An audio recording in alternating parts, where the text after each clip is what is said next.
Joining us from Florida is Dr. Manhar Danik. He is professor and department chair of Ocean and Mechanical Engineering at Florida Atlantic University. Dr. Danik, we appreciate your time.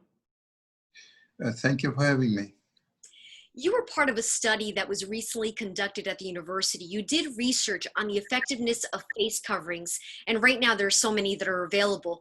The test showed which mask blocked droplets better. Can you talk to us more about the findings? So what we found was that a stitch mask, a two-layer stitch quilting cotton mask, performed the best. Some of people just wear a bandana. The bandana seems to leak quite a bit, and so that is in ours, in the mask that we examined, that performed the least, and then the cotton mask performed the best. So these were among the masks that are that may be custom made at home. You can have different types of masks that you consider. And we have also examined some commercial off-the-shelf masks. There are some surgical masks, a typical surgical mask that people will, that performs fairly well. It leaks a small amount of droplets, but it's better than a bandana. But all of these masks, they have to be worn properly.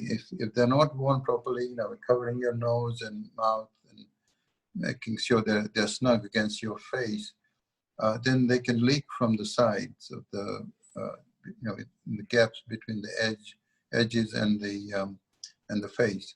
So you want to try and minimize that. Try and make sure that they're snug and they're not fairly tight, but not too tight so that they're not uncomfortable.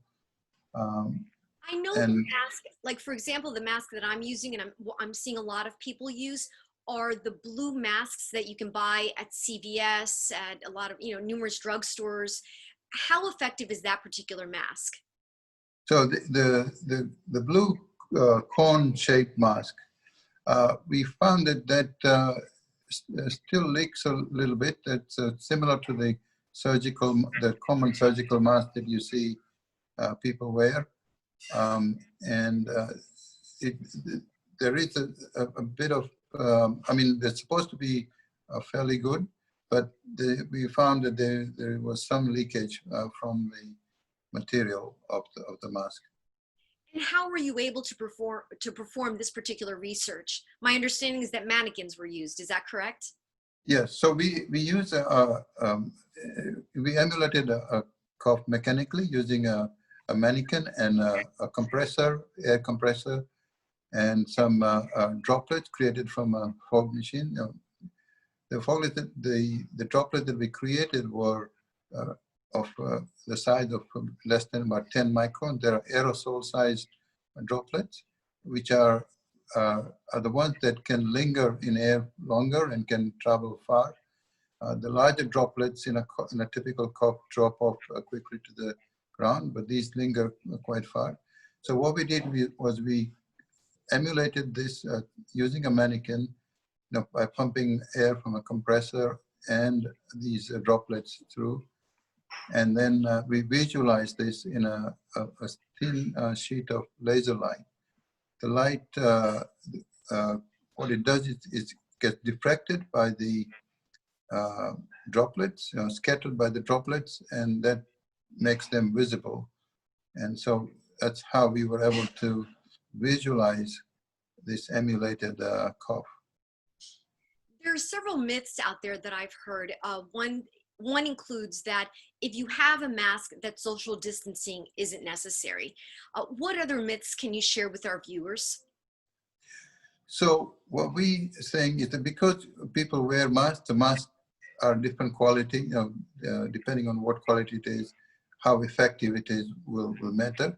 So you still need to maintain a social distance. Now, what we found is of the mask that we tested, the droplet did travel up to about 3 or 4 feet, whereas an uncovered cough can go as far as 12 feet. So you still need to keep social distancing even while you're wearing a mask. Maybe in some cases the distance could be reduced, but the thing about the mask is that it stops the larger droplets, but it lets in some droplets through depending on the quality of the mask. And however, it slows them down. The speed with which they are rejected or emitted is slowed down. And so keeping social distance is still required. And, wearing a mask does also mean that you still need to ensure that if you touch your mask and so on, that you wash your hands regularly. How often should masks be thrown away or washed?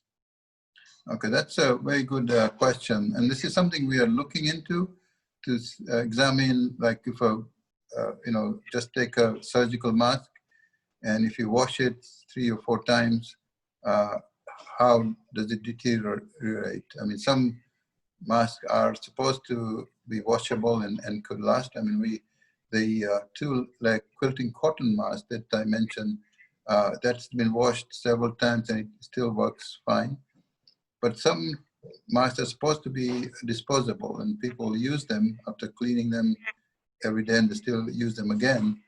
This is something we need to look at.